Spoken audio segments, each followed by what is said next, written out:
and I want to welcome the Minister's appearance here today.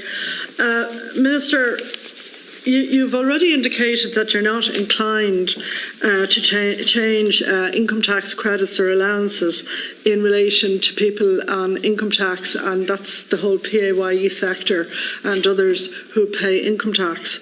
So speaking here last week at the Fiscal Council, the chair of the Fiscal Council indicated that that's worth about 600 million at a time when, because incomes are rising by about 3%, workers' incomes are rising by about 3% per annum, that will actually generate a plus to the state of 600. And I think I heard the Taoiseach today actually suggest it may now be identified as being about 700 million. So that, in a way, is going to be the key area that you will have to play around with, as it were, on Budget Day. And I appreciate the very difficult constraints of Brexit. I think we all do. However, what I do want to find from you is, are you seriously thinking of no social welfare increases at all? Because there are two things I want to say there. You have to bear in mind that people who are carers and people who are pensioners and people who have a serious disability, particularly perhaps if they're over 55, they really have no capacity to go out and get extra work so as to earn extra income. And for that reason, they're particularly vulnerable. And I think it is important, while not disclosing the details of your budget, is that you would share with us your thinking in relation to this very important group of people. And I know it's very difficult.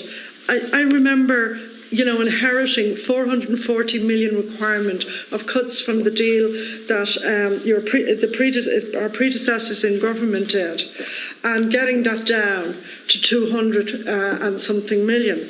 So I just can't understand that you and the Taoiseach could be actually contemplating no increases in social protection. Now, I understand that you have been cautious in your language, but that's 700 million. I think the PAYE workers who are contributing that to the Exchequer, many of them glad to see if it goes to something that's important. And really, given our demographics, we have an increase in the number of pensioners. We have an increase in the number of carers linked as well to the rising age of the population. And in a way, that's a great boon to the country.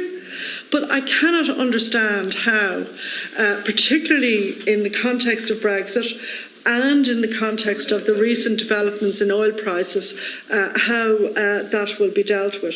The second thing I want to ask you about is IFAC and other commentators on the Irish economy, and indeed the EU, are concerned about the skills shortage in terms of the building industry. I've raised this with you before and with the Taoiseach. And you know what has happened, and I want to stress this to you. Areas which were significant areas of high unemployment are now being left behind as the rest of the economy tightens in terms of almost full employment. And the performance in relation to taking on trainees and taking on apprentices is really poor. Can you put a rocket under whoever is running Sullus at the moment? Because we are going to be importing people for whom we don't have homes to build the housing like at the height of the last boom. And that is what, helped the economy to crash them. I mean, I'm prepared, I think everybody here is prepared to work with you on this if we can actually get that to happen. And the third one I want to ask you about again is smuggling. You have literally 10 seconds. To be fair, one sentence. Okay.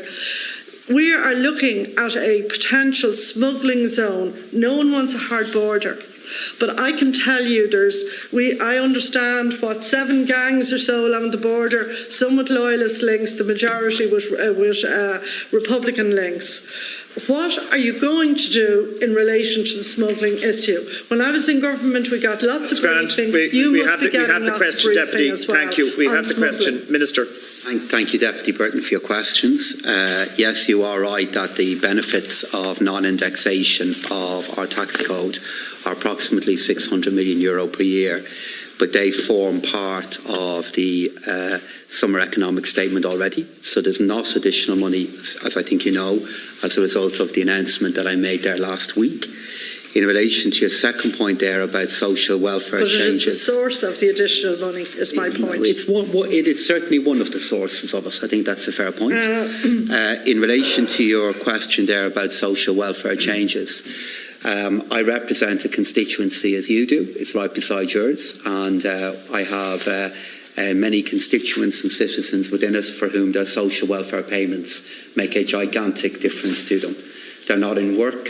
They may have a level of need, and those payments make a very big difference to their standard of living. Many of them are not in the workforce and don't have the opportunity to benefit from the changing and improving incomes that we have seen over the last 2 years. So I am well aware of the importance of social welfare policy to them. There will be a social welfare package in Budget 2020. But the scale of that and the composition of it will be different to where we have been in previous years. And I will be working with Minister Doherty and I will be working with the Fianna Fáil in relation to that. But guiding that is an appreciation that social welfare payments and parts of our social welfare code make a very big difference to some of our citizens. In relation to a skills shortage, in fact, I had a meeting with the Construction Industry Federation of Ireland there a couple of weeks ago, and this was the key item that we addressed actually in the meeting, was about apprenticeships and was about even now, given the fact that there's 101,000 fewer people working in the construction sector than there were a decade ago, we need more people in it, and actually we need more people who are already living in Ireland to be going into the construction sector. So we have a construction sector working group in which CIF and other bodies are represented, and we are having a look at a few ideas to see can we move the awareness of these apprenticeships up and do more to encourage young men and women to take them. In relation to smuggling, Deputy Burton, I am well aware of the level of risk that we could face in a no-deal setting in relation to smuggling and illegal activity. And have you put a calculation on that? No, sorry, you can come back in later on for the next round.